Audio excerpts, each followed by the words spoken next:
Greetings, EAP Placement Test Subcommittee members. Cynthia Schumann here. Hope you are enjoying your summer. Even though we are not meeting formally, Sylvia and I want to keep you updated on events related to our committee work. I hope you find this brief screencast informative. It will take about 12 minutes. So before we can think ahead, we have some catching up to do. Our last formal meeting was in March, and Dora prepared the minutes. I'll be sending them out to you by email. Some of you came to Interamerican Campus, but most people met via GoToMeeting. We outlined our pilot plan, talked about how branching would function, and how cut scores will become part of the MDC placement criteria document once they're decided with AccuPlacer. In terms of the plan for the pilot, in April, we agreed that we would pilot with EAP classes in levels 2 to 5 because those students would be completing level 2, moving into level 3, 4, 5, or 6. The purpose of the pilot administration is to help us establish placement cut scores for AccuPlacer ESL. The time frame was March 28th through April 8th, and in some cases extended up to April 15th. Each location came up with their own schedule to avoid any conflict. Full-time faculty were strongly encouraged to participate, and for class sections where we couldn't find full-timers available, adjuncts were also used so that we could meet the targets, and target numbers were asked to be either met or exceeded at each location. So what was the content of that pilot? 3 AccuPlacer components were selected based on our work as a committee, along with input from the faculty members and staff who took the sample tests back in January and February. We decided with AccuPlacer that we would offer the reading test, the language use test, and the right placer ESL test. Language use, you might remember, had some grammar fill-ins and sentence combining. We excluded 2 AccuPlacer ESL components, listening and sentence meaning, to keep things within a reasonable time constraint for students, and some background questions were added. ETS College Board asks a question about gender and language background, and then we also ask questions about current level and courses that the students were taking to be able to use that information for analyzing the data. So who took the pilot test? We were looking for 2,400 test samples. That's 800 per skill area: reading, grammar, and writing, and 200 students per level, and these were distributed across the campuses depending on where the major student populations were. So a student, for example, who is an EAP 0220 is considered at the end of near the end of the semester to be level 3 ready, hopefully, and that's how we were going to look at their performance. I'll give you an example, a case example. My own class, the day that we were scheduled, I had 11 students that I was able to take from an ACE 3-4 grammar class to take the AccuPlacer ESL language use test. Their computer station times ranged from 9 minutes to 32 minutes to complete the 20-item test, and this also included some background questions and a sample with directions, a sample item. I should point out, though, that most students spent about an hour of time overall because additional time was needed for signing in, identification with the testing department, and then just to get logged on to the computer because staff was needed to help with that. So the average computer station time for actual work on the assessment instrument was 21 minutes. Scores for this group of 11 ranged from 67 to 109. The average test score was 85.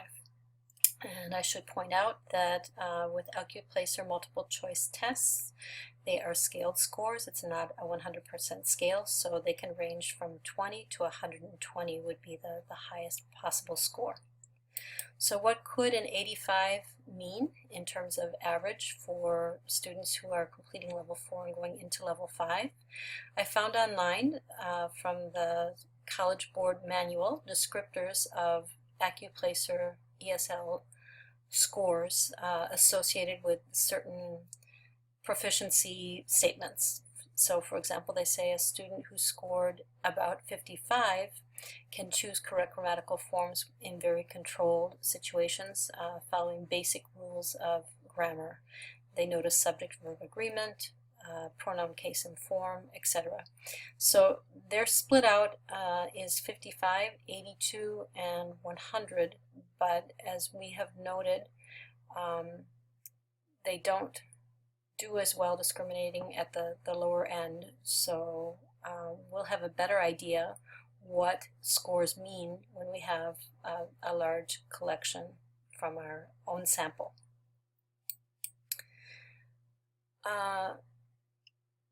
Oops, sorry, just repeated that.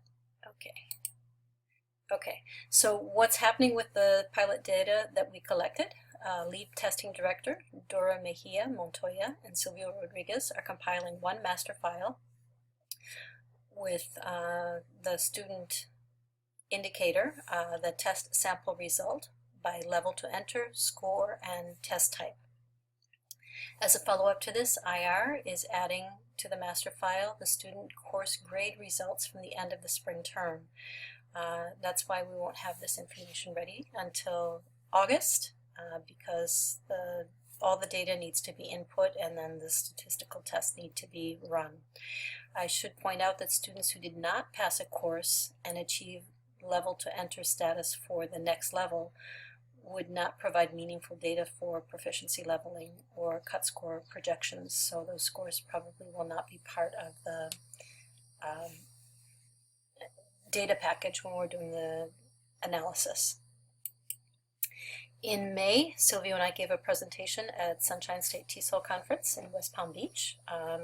As you know, this is a nationwide concern that the compass is going to be sunsetting and need to be replaced for many institutions, so there is a lot of interest in our own process as well as what's happening with other institutions.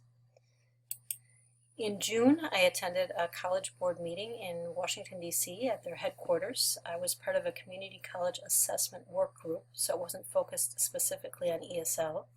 But I, in fact, was the only ESL person there. And there were about 50 people from around the country, and as well as people from ETS and College Board. David Heredia from Kendall campus represented Miami-Dade in terms of English and DevEd.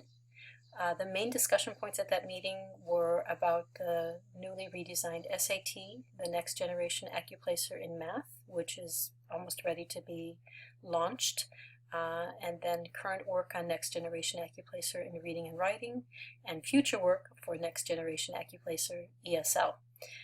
It was interesting to hear people report from diverse states about different policy changes, issues, research, and innovations in terms of testing and placement for college students.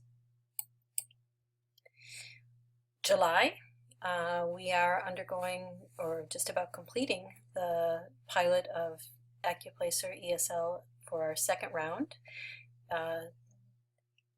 Most administration should be done by July 15th with an extension through July 22nd if needed. And basically we've replicated the April pilot procedure, same instruments, numbers, and data protocol, because it was a pretty successful round for the first go around in terms of procedure. August is just around the corner. So in August, as I mentioned, we will get the IR report on findings from the April pilot. And committee members will need to take a look at that and think about our proficiency level discrimination factors being met the way we need them to be met with this particular instrument? What are some potential cut score ranges based on the data that's coming back and how the layout is falling in terms of ranging? Also in August, College Board will hold another meeting, this time in Chicago on Tuesday, August 16th, and the focus is going to be on Next Generation Accuplacer ESL. I'm going to be part of a focus group representing MDC and Florida. And then, as you probably already know, Thursday, August 18th, we report back for the fall semester, and World Languages will have a discipline committee meeting in the afternoon, and I hope we will be able to share some of these updates on what's happening with the placement test. So in terms of upcoming committee work, all members will need to analyze the IR report on results from the April pilot and make recommendations. Your input is really important. And faculty, you can expect to hear from me pretty soon because we need to create pre-assessment items for local test 1, local test 2, and do a review of background questions. I'm going to ask you to contribute via some upcoming surveys, getting your insights and possible item development tasks, and I'll use Google Drive as a way to manage that. So just as a reminder, local test 1 and local test 2, local test 1 will be 10 items or less to screen out low proficiency test takers, those who are going to place into levels 1 and 2. If a student scores low on this pre-test, local test 1, they will be directed to take local test 2. Local test 2 will determine whether they are placed into level 1 or 2. If they score high on local test 1, then they'll go ahead and take the Accuplacer battery, starting with the ESL reading test. So if they score low and are going to be in either level 1 or 2, the local test should discriminate whether they place into level 1 based on a low score or level 2 based on a high score on our in-house test. If they score super high, we're probably going to recommend that they try the Accuplacer battery following the procedure outlined here in step B. And I guess that wraps us up. I would like to ask for you to share any questions, comments, or concerns. You can contact either Silvio or me. If you want to reach me, it's only via email because I'm actually not in Miami and won't be back until the 18th. But I would also like you to start thinking about days and times for fall meetings, and remember that GoToMeetings are an option, and before you know it, we will be super busy with this committee once again. So thank you for your attention and take care. Bye-bye.